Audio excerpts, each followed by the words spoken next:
आज हम लोग क्लास 9 के चैप्टर नंबर 7 को स्टार्ट करेंगे।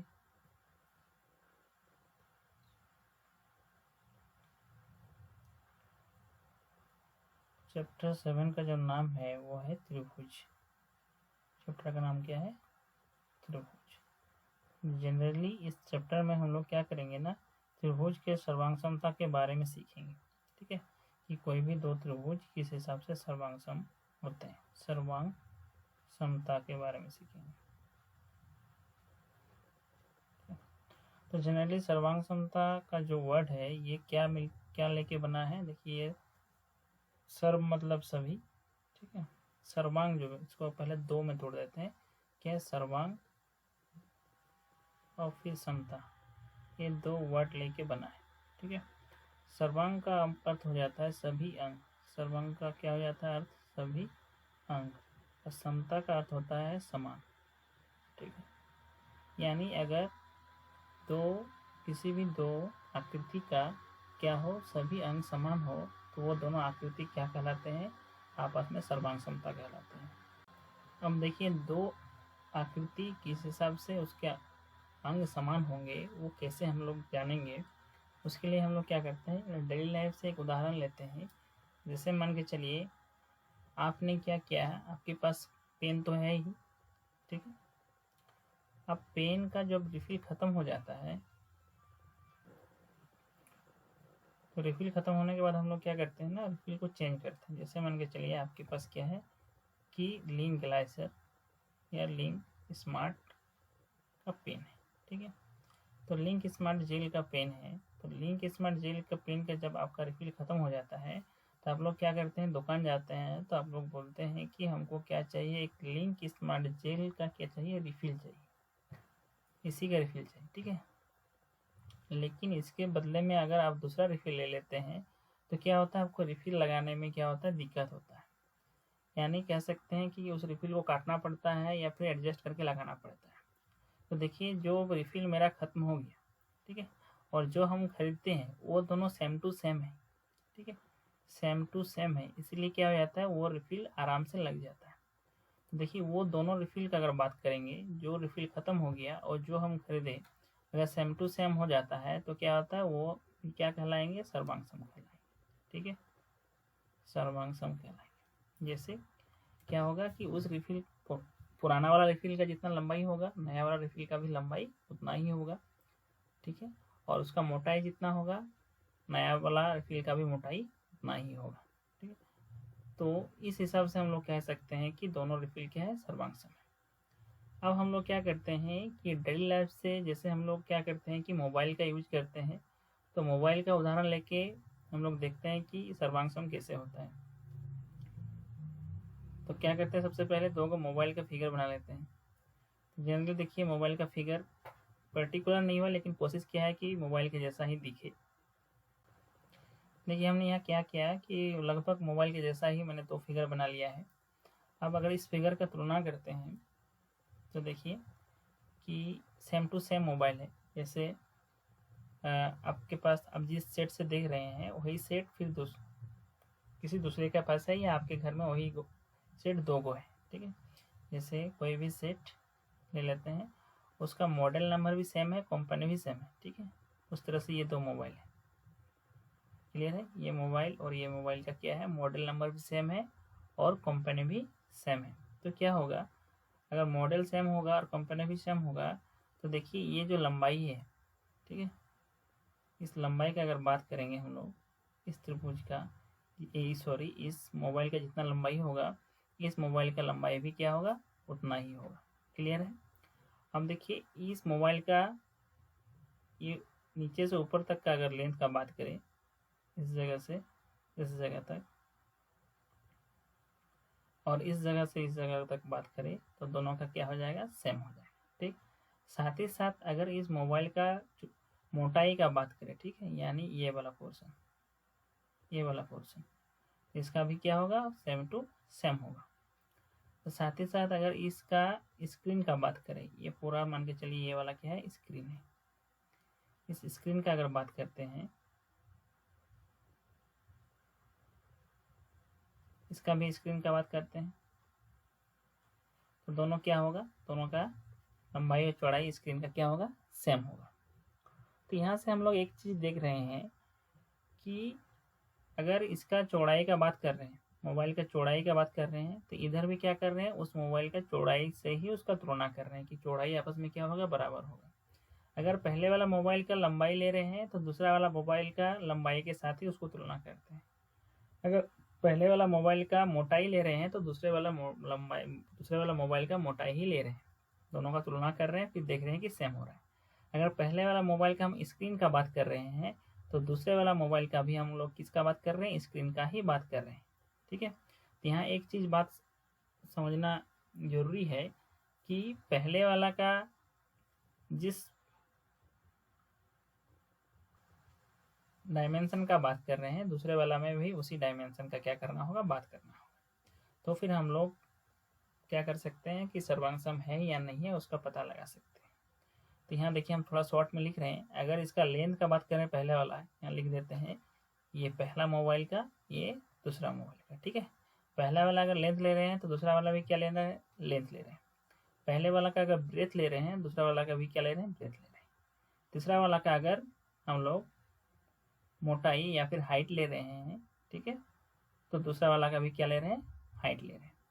पहला वाला का अगर स्क्रीन का बात कर रहे हैं तो दूसरा वाला का भी क्या, किसका बात कर रहे हैं, स्क्रीन। यानी स्क्रीन का तुलना स्क्रीन के साथ ही होगा, हाइट का तुलना हाइट के साथ होगा, ब्रेथ का यानी चौड़ाई का तुलना चौड़ाई के साथ होगा, लेंथ यानी लंबाई का तुलना लंबाई के साथ ही होगा। अगर क्या हो जाए, ये आपस में बराबर हो जाए, इसका लंबाई, ये दोनों जिसका तुलना कर रहे हैं बराबर हो जाएगा, बी आपस में बराबर हो जाएगा, एच आपस में बराबर हो जाएगा, एस आपस में बराबर हो जाएगा, तो हम लोग जनरली कह सकते हैं कि ये दोनों क्या है, सेट जो है सेम टू सेम है। ठीक है, तो ये दोनों सेट तब क्या कहलाएंगे, सर्वांग सम कहलाएंगे। ठीक, सर्वांग सम कहलाएंगे। ठीक इसी प्रकार से हम लोग त्रिभुज के बारे में इस चैप्टर में सीखेंगे कि कोई भी दो त्रिभुज आपस में सर्वांग सम कैसे होता है और कब होता है, इसके लिए क्या क्या कंडीशन है। ठीक है, तो चलिए हम लोग बात करते हैं, अब चैप्टर में आते हैं कि त्रिभुज के सर्वांग समता को हम लोग कैसे चेक करेंगे। इसके लिए क्या करते हैं, सबसे पहले हम लोग एक त्रिभुज बना लेते हैं। देखिए हमने क्या किया, यहाँ पर एक त्रिभुज बना लिया। अब इसका थोड़ा साइज को थोड़ा चेंज करते हैं, एक मिनट। तो हम लोग यहाँ त्रिभुज बना लिए। अब मान के इसका हम लोग जानते हैं कि किसी त्रिभुज में क्या होता है, 3 गो भुजा होता है, साथ ही साथ उसमें क्या होता है, 3 गो एंगल यानी कोण होता है। तो यानी यहाँ पर अगर हम लोग पहले लिख लेते हैं कि इसका लेंथ कितना कितना है, मान के चलते हैं कि इसका नाम दे देते हैं त्रिभुज ए बी और सी। ठीक है, ए से लेकर बी तक का दूरी या फिर ए से लेकर सी तक का दूरी जो है वो 4 सेंटीमीटर। ठीक है, और ए से लेकर बी तक का दूरी वो कितना है, 5 सेंटीमीटर है, और बी से लेकर सी तक का दूरी कितना है, 6 सेंटीमीटर। क्लियर है। साथ ही साथ इसका तीनों एंगल को भी लिख लेते हैं। ये वाला एंगल मान के चलिए 50 डिग्री का है। ठीक है, ये वाला कितना डिग्री का है, सॉरी इसको इस एंगल पर मान लेते हैं कि ये वाला एंगल कितना डिग्री का है ना, 50 डिग्री का है। ये वाला एंगल कितना डिग्री का है ना, 60 डिग्री का है, और ये वाला एंगल कितना डिग्री का है ना, 70 डिग्री का है। क्लियर है। अब देखिए हम लोग क्या करते हैं कि ये जो त्रिभुज यहाँ पर बनाए हैं, यहाँ पर हम लोग क्या हो गया, तीनों साइड मिल गया, साथ ही साथ तीनों कोण भी मिल गया। अब क्या करते हैं, इसी त्रिभुज को हम लोग क्या करते हैं, कॉपी करते हैं, फिर इसको पेस्ट करते हैं, यानी सेम टू सेम बनाते हैं। देखिए हमने यहाँ क्या कर दिया, राइट क्लिक कर दिया, सिलेक्ट कर लेते हैं, पहले ट्राइंगल को सिलेक्ट कर लिए, राइट क्लिक, कॉपी, और फिर क्या कर रहे हैं, यहाँ पर राइट क्लिक करके क्या कर रहे हैं ना, पेस्ट कर रहे हैं, पेस्ट। ठीक है, तो इसको यहाँ ला देते हैं। तो देखिए यहाँ पर हमने क्या कर दिया, उसी त्रिभुज को कॉपी करके पेस्ट कर दिया। तो कॉपी करके पेस्ट कर दिया तो इसका मतलब क्या हुआ, सेम टू सेम बन गया। यानी यहाँ से हम लोग कह सकते हैं कि ये वाला एंगल कितना बन जाएगा, यहाँ अगर 70 है, सेम टू सेम बना। इसका मतलब ये अगर 70 डिग्री का है तो ये भी क्या हो जाएगा, 70 डिग्री का हो जाएगा। ये अगर 50 डिग्री का है तो ये वाला क्या हो जाएगा, 50 डिग्री का हो जाएगा। क्लियर है। ये वाला 60 डिग्री का है तो ये वाला भी क्या हो जाएगा, 60 डिग्री का बन जाएगा। और इसका लंबाई अगर 4 सेंटीमीटर है तो ये वाला लंबाई भी 4 सेंटीमीटर होगा, ये वाला लंबाई कितना हो जाएगा 5 सेंटीमीटर होगा, और ये वाला लंबाई क्या हो जाएगा 6 सेंटीमीटर होगा। देखिए सेम टू सेम हो गया, कॉपी पेस्ट कर रहे हैं तो यानी उस त्रिभुज का जो डायमेंशन था इस त्रिभुज का भी डायमेंशन वही है। अगर इस तरह से दो त्रिभुज का डायमेंशन अगर तुलना करें और दोनों सेम टू सेम हो तो वो दोनों त्रिभुज आपस में क्या कहलाएगा, सर्वांग सम कहलाएगा। इसका हम नाम दे देते हैं पी क्यू आर। ठीक है, तो देखिए यहाँ ए बी का तुलना किसके साथ हो रहा है, पी क्यू के साथ हो रहा है। देखिए सेम टू सेम है। ए सी का तुलना करेंगे तो किसके साथ करना होगा, पी आर के साथ करना होगा, 4 सेंटीमीटर, यहाँ भी क्या है 4 सेंटीमीटर। बी सी का तुलना किसके साथ करेंगे, क्यू आर के साथ करेंगे तो कितना 6 सेंटीमीटर। साथ ही साथ देखिए एंगल सब भी क्या हो रहा है, बराबर हो रहा है, यानी ये दोनों त्रिभुज क्या होगा आपस में सर्वांग सम होगा। ठीक है, तो त्रिभुज का नाम लिखते हैं, तो त्रिभुज का नाम क्या है ए बी सी, यहाँ पर त्रिभुज का नाम क्या है पी क्यू आर। देखिए त्रिभुज का पहले लिख लेते हैं, उसके बाद समझाते हैं कि त्रिभुज ए बी सी तथा त्रिभुज क्या हो जाएगा पी क्यू आर सर्वांग सम होगा। ठीक है, तो सर्वांग सम को हम लोग जनरली क्या करते हैं, इस सिंबल से डिनोट करते हैं। ठीक, बराबर लिखेंगे पहले, उसके बाद यहाँ उल्टा तरफ से एस। ठीक है, तो ये किसका सिंबल हो गया, सर्वांग सम का सिंबल हो गया, सर्वांग सम। देखिए ये दो त्रिभुज क्या हो गया, सर्वांग सम हो गया, इसलिए लिखेंगे त्रिभुज एबीसी सर्वांग सम त्रिभुज पी क्यू आर। ठीक है, तो यहाँ एक चीज ध्यान देना है नाम लिखने के टाइम कि अगर हम लोग ए और बी का तुलना कर रहे हैं, पहले ए और बी लिख रहे हैं, तो इधर भी क्या लिखना होगा, जो 5 सेंटीमीटर वाला पार्ट है उसी को लिखना होगा, पी और क्यू। देखिए यहाँ पर पहले अगर ए बी ले रहे हैं तो ए बी का वैल्यू किसके साथ बराबर होगा, देखिए पी क्यू, पहले दो को ले रहे हैं ए और बी, तो किसके साथ बराबर होगा, इधर भी दो के साथ, पहला दो के साथ पी क्यू के साथ बराबर होगा। देखिए फिगर से बराबर है। अगर हम सेकंड वाला और थर्ड वाला लेते हैं पहले वाला ट्राइंगल में, तो क्या है, देखिए यहाँ पर सेकंड में बी है, थर्ड में क्या है सी, बी सी। इधर भी क्या होगा, सेकंड वाला लेंगे और थर्ड वाला लेंगे, क्या होगा क्यू आर। ठीक है, तो देखिए बी सी और क्यू आर आपस में क्या होगा, बराबर होगा। और क्या करते हैं कि पहला वाला का अगर पहला वाला ट्राइंगल का पहला वाला शीर्ष लेते हैं और लास्ट वाला शीर्ष लेते हैं तो क्या बन जाता है, नाम ए सी। ठीक है, तो इधर भी नाम क्या बनेगा, पी आर है। तो देखिए ए सी और पी आर आपस में क्या होगा, बराबर होगा। तो इस चीज़ का ध्यान देना है कि जिस तरह से हम मोबाइल का जब उदाहरण दे रहे थे कि लंबाई का बात कर रहे थे, तो दूसरा वाला मोबाइल का भी लंबाई का बात ही हो रहा था। ठीक है, तो यहाँ पर भी अगर ये जो 5 सेंटीमीटर लंबाई वाला जिस भुजा का बात हो रहा है, इधर भी क्या होगा, जो 5 सेंटीमीटर लंबाई वाला भुजा है उसी का बात होगा, किसी दूसरा भुजा का बात नहीं होगा। ठीक है, तो ये जो सीक्वेंस है ना, ये आपका सेम होना चाहिए। जब लिखिएगा आप लोग तो ये ध्यान दे के देख लीजिएगा कि ये मेरा इस हिसाब से बराबर हो रहा है कि नहीं। अगर बराबर हो रहा है तो आपका नाम जो लिखा हुआ है वो सही है, नहीं तो आपका नाम क्या करना होगा, चेंज करना होगा। जैसे मान के चलिए हम ऐसा कर लेते हैं कि अगर यहाँ पर बात कर लेते हैं त्रिभुज बी ए सी इधर रहने देते हैं और त्रिभुज पी क्यू आर इधर पी क्यू आर ही रहने देते हैं। देखिए ए बी कितना है 5 सेंटीमीटर, इधर क्या है पी क्यू कितना है 5 सेंटीमीटर। क्लियर है, दोनों बराबर हो रहा है। अब दूसरा वाला क्या ले रहे हैं, इसका ए और सी, तो इसका क्या हो जाएगा क्यू आर। ए सी का वैल्यू देखिए कितना है 4 सेंटीमीटर और क्यू आर का वैल्यू कितना है 6 सेंटीमीटर। देखिए बराबर नहीं हो रहा है, यहाँ पर ए सी का नाम हो रहा है यहाँ पर, और यहाँ पर क्या है नाम क्यू आर। ठीक है, तो ए सी का वैल्यू यहाँ पर देखिए 4 सेंटीमीटर है दिख रहा है, और क्यू आर का वैल्यू कितना है यहाँ पर 6 सेंटीमीटर है। देखिए दोनों बराबर नहीं हो रहा है, इसलिए इस हिसाब से हम नाम नहीं लिख सकते। ठीक है, इस हिसाब से नाम लिखेंगे तो इस तरह से सर्वांग सम सिंबल नहीं दे सकते। ठीक है, क्योंकि जिसका साथ तुलना हो रहा है वो आपस में बराबर नहीं हो रहा है। क्लियर है, आशा करते हैं कि त्रिभुज का सर्वांग सम कैसे होता है वो आप लोगों को समझ में आया होगा। तो देखिए हम लोग यहाँ पर क्या किए कि यहाँ पर देखे हम लोग कि जो लंबाई था वो देख रहे थे सेम हो रहा है कि नहीं, और एंगल देख रहे थे कि सेम हो रहा है कि नहीं।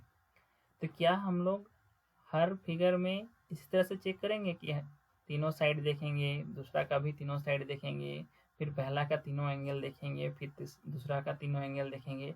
इतना अगर करने जाएंगे तो क्या होगा, हम लोगों को बहुत ही ज़्यादा समय जाएगा। ठीक है, कुछ ऐसा क्या है प्रमेय है या थ्योरम है जिसका हम लोग यूज करके क्या कर सकते हैं, बता सकते हैं कि ये कोई भी दो त्रिभुज सर्वांग सम होगा कि नहीं होगा।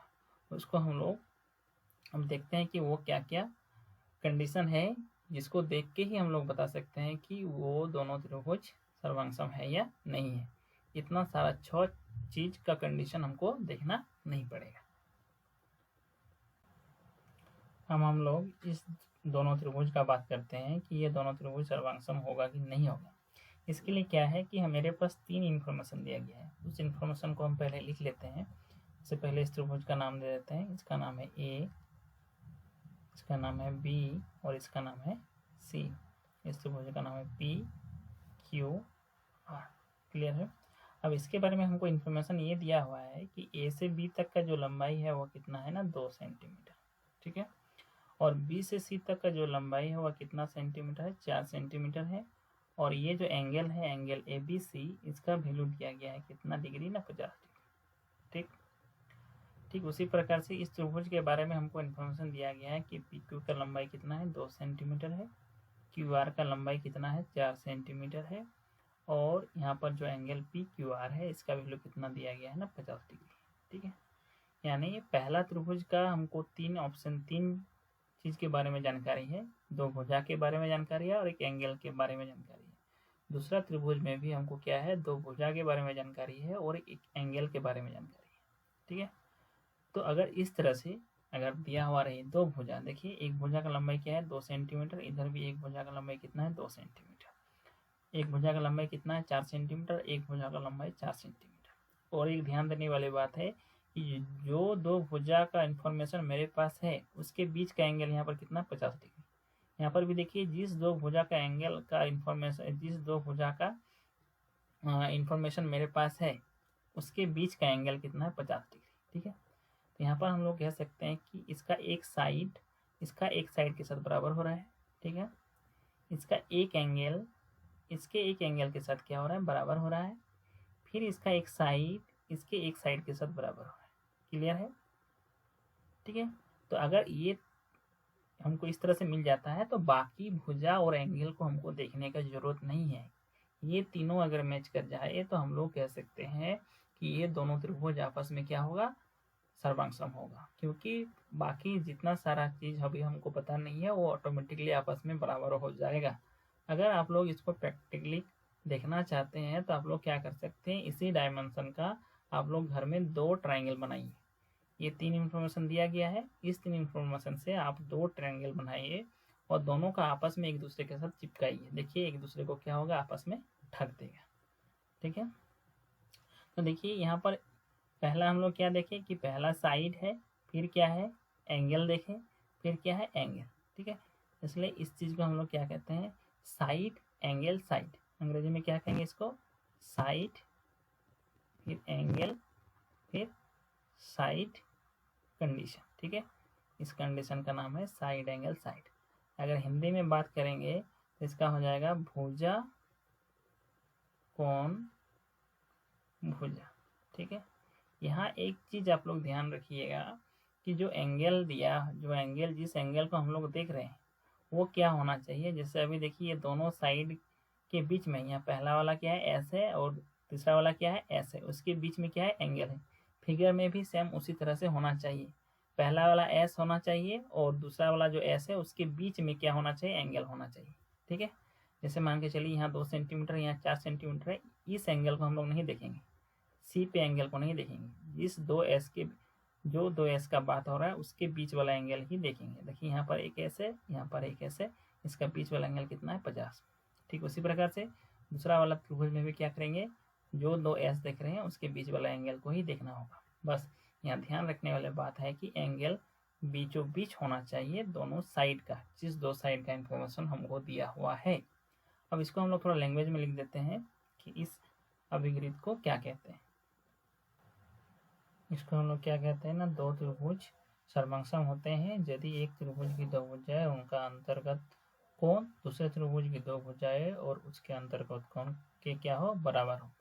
यहाँ पर कहने का उद्देश्य वही है कि 2 त्रिभुज बराबर होगा कब, अगर दोनों किसी त्रिभुज के 2 साइड आपस में क्या हो, बराबर हो, और उस दोनों साइड के जो बीच का एंगल हो वो क्या हो, वो भी आपस में बराबर हो, जैसा कि हमने इससे पहले एग्जाम्पल में समझाया। ठीक है।